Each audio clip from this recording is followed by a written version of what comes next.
Shalom, shalom, shalom, shalom, peuple de Dieu, que la grâce et la paix de notre Seigneur Jésus-Christ soient avec vous. Je pense que vous allez bien, moi aussi je vais bien, et je vous souhaite la bienvenue dans notre chaîne Mignonne TV. Aujourd'hui, comme je vous avais promis, je ne vais pas exhorter comme d'habitude, mais il y a notre frère Henri Bollet qui est invité, mais par audio, vous allez écouter les messages concernant les péchés cachés et les péchés révélés.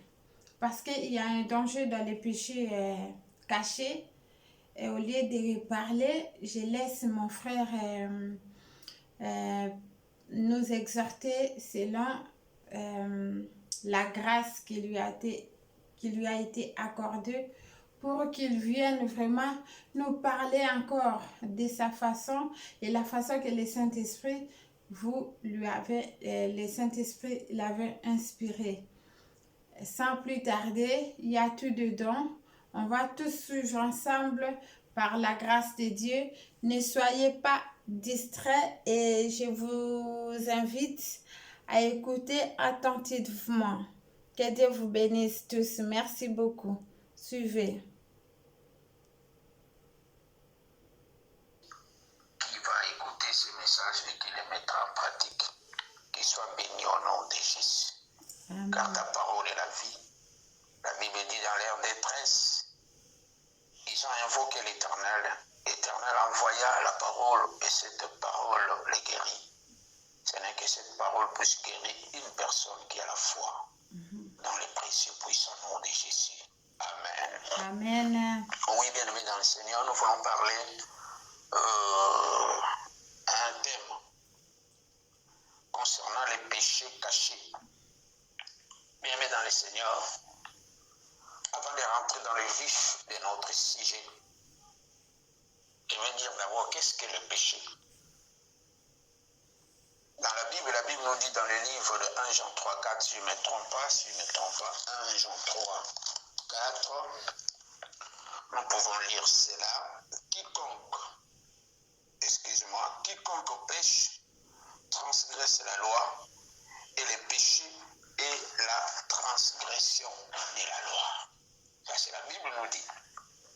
Donc, quiconque pêche, transgresse la loi, et le péché est la transgression de la loi. Si nous allons dans le livre, dans Jacques 4, là, la Bible nous dit, celui qui sait faire le bien, qui ne le fait pas, commet des péchés. Il y a beaucoup de définitions, mais je prie que deux pour vous faire voir qu'est-ce que le péché.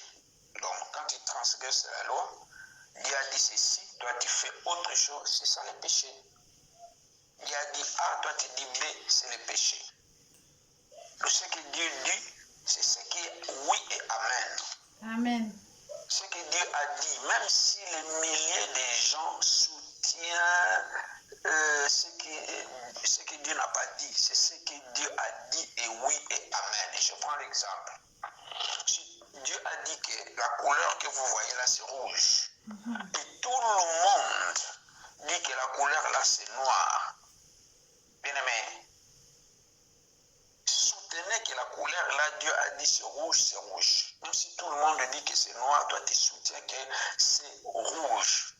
Et tous ceux qui diront noir, ils commettent des péchés parce qu'ils ont transgressé la loi. Voilà. Alors, nous voulons parler un peu des péchés cachés. Dans ce monde, nous voyons beaucoup de choses. Il y a des gens qui font que critiquer les autres. Il y a des gens qui veulent seulement enlever les pailles qui se trouvent dans l'œil de l'autre sans toutefois voir la poutre qui est dans son propre œil. Tu vois?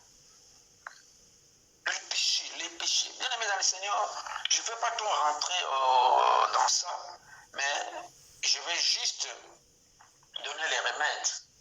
Car la Bible nous dit dans le livre de 1 Jean 1, 9, à partir de 8, on commence. La Bible nous dit là, 1 Jean 1, 9, si nous disons que nous n'avons pas de péché, nous nous séduisons nous-mêmes. Mais si nous confessons nos péchés, Dieu est fidèle pour nous les pardonner et nous purifier de toute iniquité. Mais le temps m'est imparti est trop petit. Voilà pourquoi je ne vais pas trop rentrer à définir le péché a commencé où. Voilà. Je vais juste donner la définition du péché.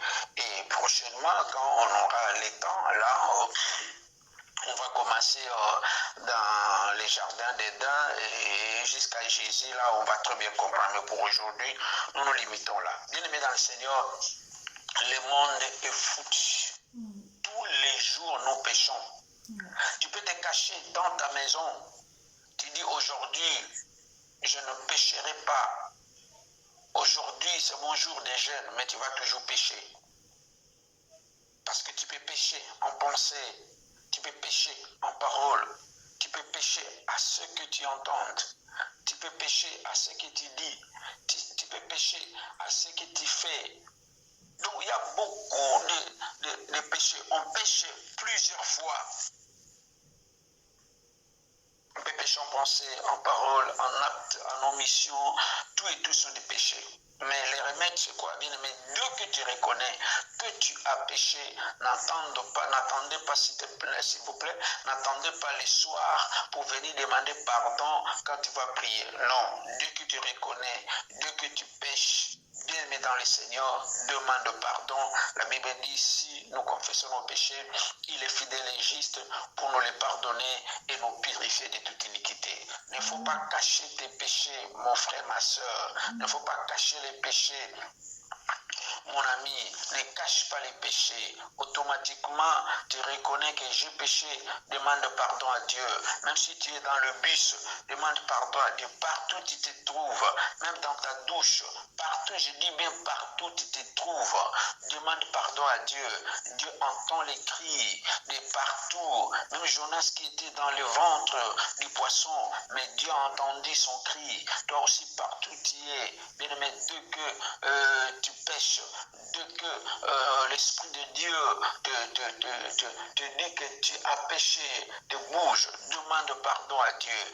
Mais dans ce verset de 1 Jean 1,9, la Bible dit, si nous confessons nos péchés, il est fidèle et juste pour nous le pardonner et nous purifier. Il y a deux. Et nous purifier de toute iniquité. Le Dieu que tu demandes pardon à Dieu, bien aimé, automatiquement Dieu te purifie des iniquités. Dieu efface tes péchés par le sang précieux de Jésus répandu au calvaire. Amen. Dieu, le pardon est très, très important. Mais aujourd'hui, beaucoup de gens cachent leurs péchés. Ils cachent leurs péchés, mais ils sont là, ils parlent que le péché des autres. C'est pas bien. C'est ça qu'on appelle l'hypocrisie. Tu te crois saint, tu te crois sainte, tu te crois sans péché. Or, tu es bourré de péchés. Tu n'arrives même pas à les confesser. Mais tu prends le temps de parler des autres. Tu prends le temps de divulguer les secrets des autres. Tu prends le temps de dire même des mensonges pour dénigrer les gens. Bien-aimé, répands-toi. Répands-toi. Répands-toi. Avant d'enlever la paille qui est dans l'œil de l'autre, regarde d'abord toi-même. Tu n'as pas la poutre. Avant de salir l'autre, regarde d'abord, est-ce que toi tu es propre? Toi qui n'es pas propre, pourquoi tu veux salir l'autre? Tu connais même pas son alliance avec Dieu. Tu sais ce qu'on disait de David? Mais la force de David se trouve dans le livre de Psaume 51. David est retourné vite auprès de Dieu et demandé pardon. Est-ce que tu peux croire Dieu puisse appeler David l'homme selon son cœur? C'est parce que David connaissait la puissance du pardon, la puissance de la confession. Mais toi qui es là toujours à dénigrer les autres, mais tu ne sais même pas comment te repentir. Tu ne sais même pas revenir à Dieu pour demander pardon à Dieu. Tu caches tes péchés, mais tu veux divulguer le secret de l'autre. Merci. Alors, nous voulons encore lire dans le livre de, je crois, des rois, si je ne me trompe pas, 2 rois 5. Qu'est-ce que la Bible nous dit là? Naaman, chef de l'armée du roi d'Assyrie, jouissait de la faveur de son maître et d'une grande considération, car c'est par lui que l'Éternel avait délivré de la main, que l'Éternel avait délivré les Syriens. Mais cet homme fort et vaillant était lépré. Bien-aimé dans le Seigneur, cet homme qu'on appelle Naaman, il était général d'armée en Syrie. Il avait la faveur, il jouissait de la faveur du roi. Le roi l'aimait parce qu'il était fort, vaillant. Donc quand il va en guerre, il n'y a que la victoire. Parce qu'il était vraiment très vaillant. Mais bien aimé, ce vaillant homme, ce roi était lépré. Mais il cachait la lèpre. Or, dans la Bible, même aujourd'hui, la lèpre, c'est une maladie contagieuse. Moi, j'ai déjà vu le lépré et je sais comment la lèpre détruit l'homme, détruit la personne humaine. Les léprés n'habitent pas ensemble avec les gens sains. Les léprés habitent hors du camp parce que c'est une maladie contagieuse. Alors, ce monsieur le roi, qui avait la confiance, ce monsieur, pardon, le général qui avait la confiance du roi, il avait la lèpre. Mais il habitait dans la cité, dans la ville. Il cachait sa lèpre. Tu vois, il souffrait. Il a consulté plusieurs médecins, mais il n'avait pas la guérison. Ce monsieur souffrait. Il avait la confiance du roi. Il avait la confiance dans l'armée. On l'appelait fort, vaillant soldat, vaillant officier. Mais il avait la lèpre. Il cachait la lèpre. Malgré le médicament, malgré tout. Mais ce général était toujours malade. Mais bien aimé dans le Seigneur, Dieu merveilleux, Dieu lui a fait grâce. Ils sont partis à la guerre avec l'Israël. Et en retournant, ils ont capturé une fille juive. Cette fille est venue à la maison. Et cette fille était au service de la femme de ce général. Et cette fille habitait dans la maison du général. Un jour, par curiosité, la fille a compris que oui, le général est plébiscité par les rois, par tout le monde. Mais le général n'avait pas la paix. Pourquoi il n'avait pas la paix? C'est parce qu'il était malade. Tu vois? Lui aussi pouvait rester hors du camp, hors de la ville, parce qu'il était lépré. Mais s'il vivait dans la ville, dans des maisons somptueuses, dans des maisons, dans des villas, dans des grandes maisons, c'est parce qu'il était général et il jouissait de la faveur du roi. Mais un jour, la petite fille dit à sa maîtresse, « Oh, je vois que mon maître souffre. Il est malade. Alors, s'il était chez nous, il allait être guéri. Chez vous, est-ce que vous avez le médecin là pour le guérir? Non. Il y a un prophète chez nous. S'il prie seulement pour le maître, il sera guéri. » Mais dans le Seigneur, quand le général est rentré, sa femme lui dit que non, la petite fille que vous avez capturée, celle qui travaille chez moi, m'a dit que si tu es allé en Israël, il y a un prophète là-bas au nom d'Élisée, il va prier pour toi et tu auras la guérison. Le général est parti dire au roi, Quand le roi a pris l'information, il a dit non, mais moi je veux que tu sois guéri. Je veux que tu sois guéri parce que tu as ma confiance. Le roi a écrit une lettre chez le roi d'Israël. Quand la lettre est partie, le roi d'Israël a vu la lettre. Comme l'Israël et la Syrie ne s'entendaient pas, le roi d'Israël s'est fâché. Il dit, mais ces messieurs, moi je suis le médecin pour guérir son général. Nanani, nanana. Le roi a déchiré ses vêtements en disant, mais qu'est-ce qu'il veut chercher? Il veut la guerre ou quoi? Il veut me chercher des problèmes. Élisée, là où il était, il a appris la nouvelle. Il a dit au roi d'Israël, accorde que ces généraux viennent. Il saura qu'en Israël, il y a un Dieu. Il sera guéri. La lettre est partie, accordée. Le général a préparé son voyage avec ses soldats, ses gardes du corps. Il a préparé des présents, des choses pour aller voir l'homme de Dieu. Et le général était païen.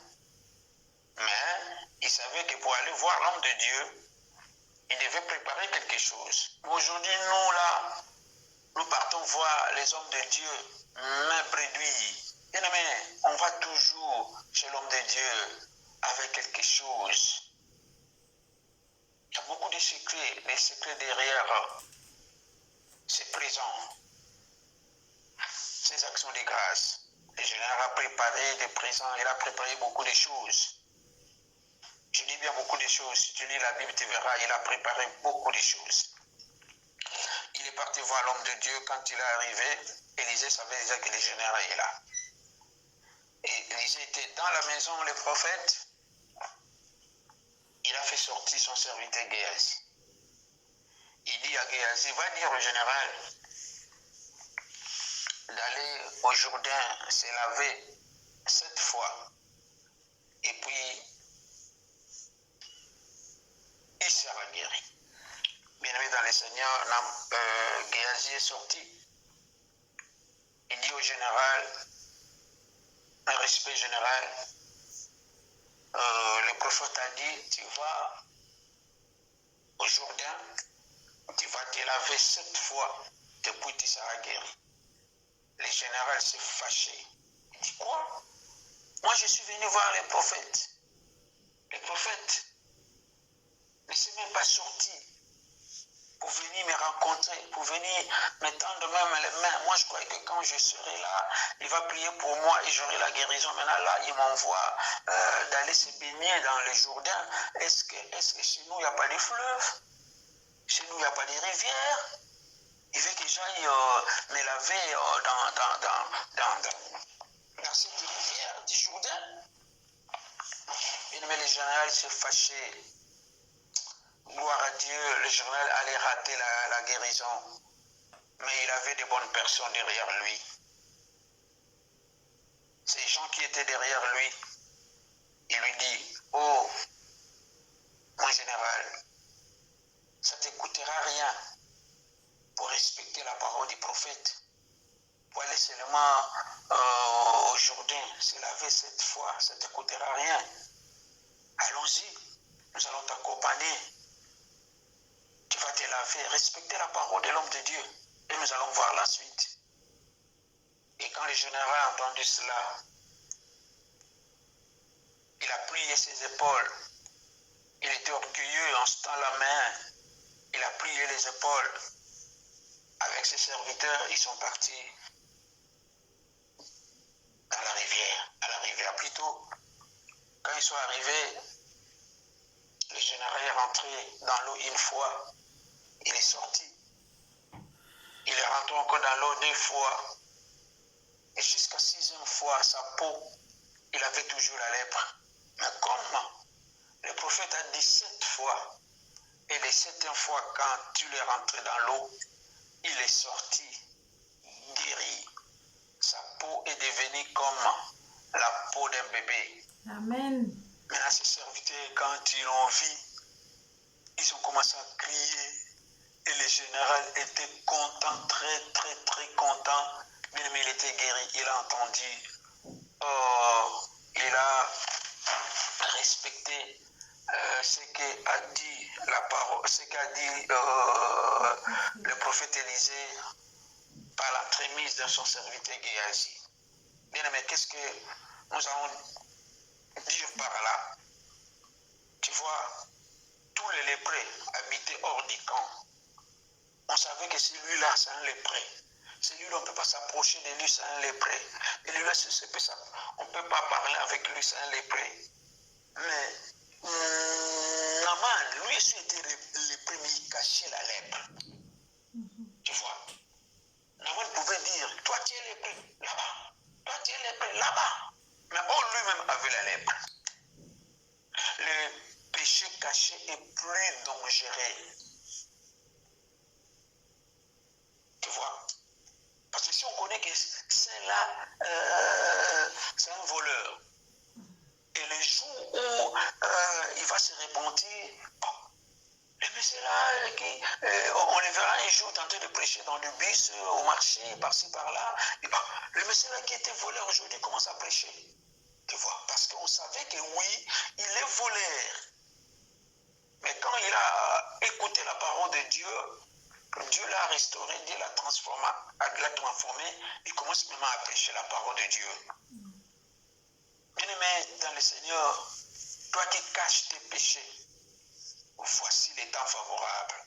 Un jour qui passe, une année qui passe, c'est un pas vers la mort et vers le retour de Jésus-Christ. Arrête-toi, demande pardon à Dieu. Demande pardon à Dieu.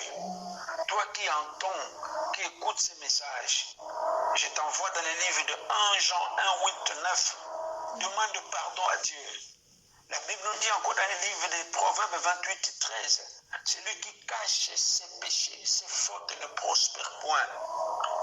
Mais celui qui les avoue et les délaisse obtient miséricorde. Souvent, oui, nous avouons les péchés devant Dieu. Mais ce que nous ne faisons pas de délaisser. Avouer, c'est bien. Seigneur, j'ai volé, c'est bien. Pardonne-moi, Dieu, pardonne. Demain encore, Seigneur, j'ai volé. Pardonne-moi, Dieu, pardonne. Mais si tu vois que ça, tu demandes pardon à Dieu parce que aujourd'hui tu as volé, après 2 jours tu voles plus, après 3 jours tu voles plus, ça devient maintenant derrière ça, il y a un démon. Tu vas dire maintenant à Dieu, Seigneur, donne-moi la force d'abandonner ce mal. Je ne veux plus voler, Seigneur, aide-moi à laisser ou à abandonner les vols. Bien-aimé dans le Seigneur, il ne faut pas cacher les péchés. Dès que tu reconnais que tu as péché, automatiquement demande pardon à Dieu. Demande pardon à Dieu, Jésus revient bientôt. Je vais te dire, toi qui m'entends, Jésus t'aime. Jésus t'aime. Jésus t'aime.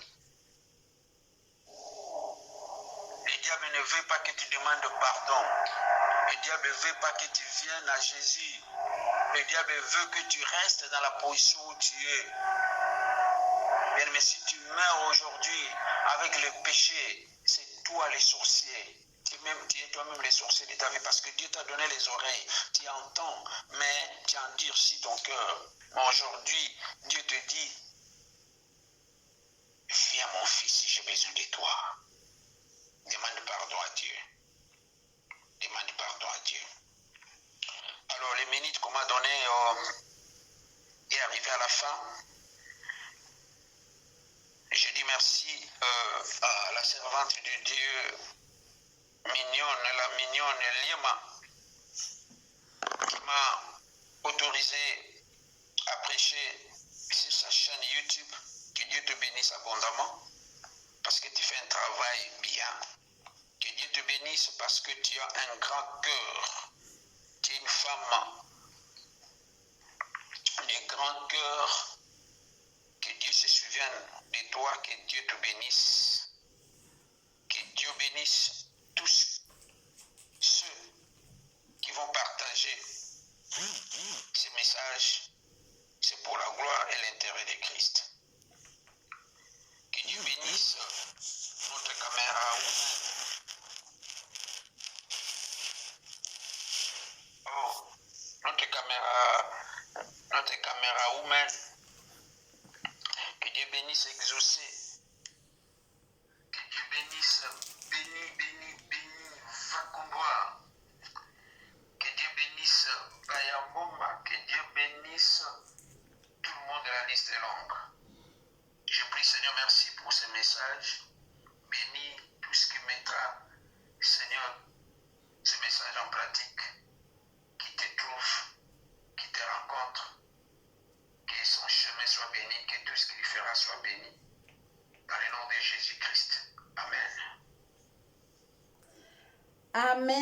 Amen, amen, amen, amen. Je pense que vous avez suivi et vous êtes vraiment bénis. Parce que moi, vraiment, je suis bénie. On a parlé d'histoire de péché caché. Donc, l'histoire des péchés cachés, là, c'est très grave. Il ne faut pas cacher vos péchés. Quand vous cachez, vous allez vraiment, des fois, louper la grâce de Dieu. Il est important de confesser, mais on ne peut pas s'arrêter que de confesser. Mais il faut que Dieu nous fasse grâce pour que nous abandonnons définitivement les péchés qu'on a demandé pardon. Si tu n'as pas la force de demander pardon, d'abandonner les péchés, il faut demander la force de Dieu et la grâce de Dieu. Parce que sans Dieu, nous ne pouvons rien faire. Dans nos propres efforts, nous ne pouvons non plus rien faire pour ce qui concerne les péchés. J'ai ma chanson préférée pour terminer. On va danser un peu parce que vraiment, franchement, moi j'aime danser un peu. Je peux pas vraiment passer les messages sans qu'on danse un peu. J'aime vraiment cette chanson et on va danser un peu. On va danser, on va bouger parce que vraiment, il faut qu'on danse. Ouh! Mes salutations à tous mes abonnés. Que Dieu vous protège avec les moments difficiles.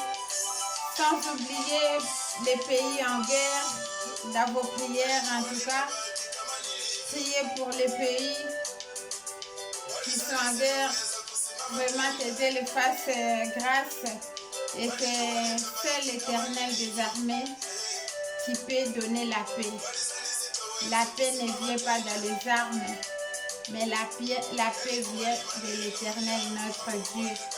C'est pour cela qu'il faut prier que la miséricorde de Dieu puisse vraiment envahir les pays en guerre. Que Dieu vous bénisse tous.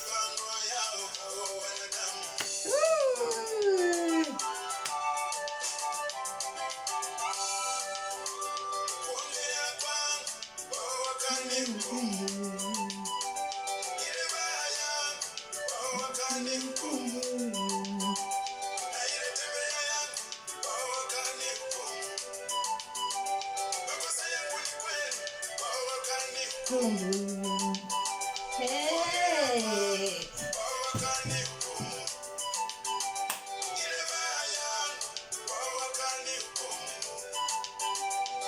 Bonne clarté divine, shalom, shalom, shalom. Maman Françoise, shalom. La sœur Félicité, Aïssi le Moulino, shalom.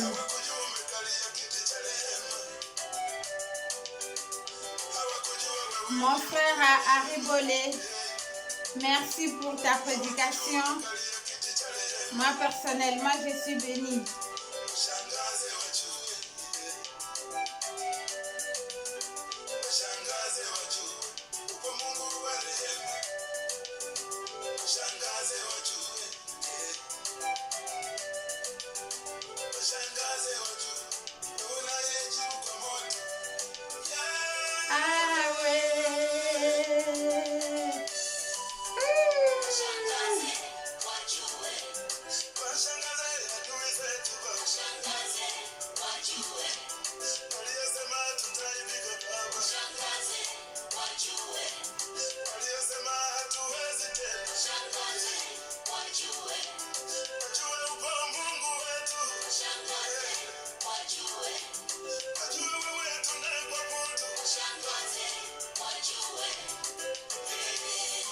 Shalom, shalom, shalom, shalom à tous mes abonnés.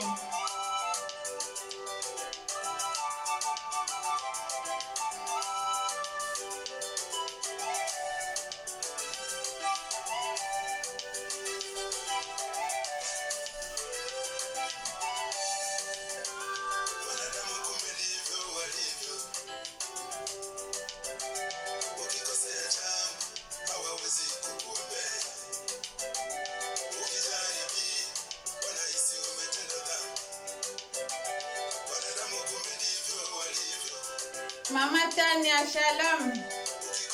Sœur Amina, shalom.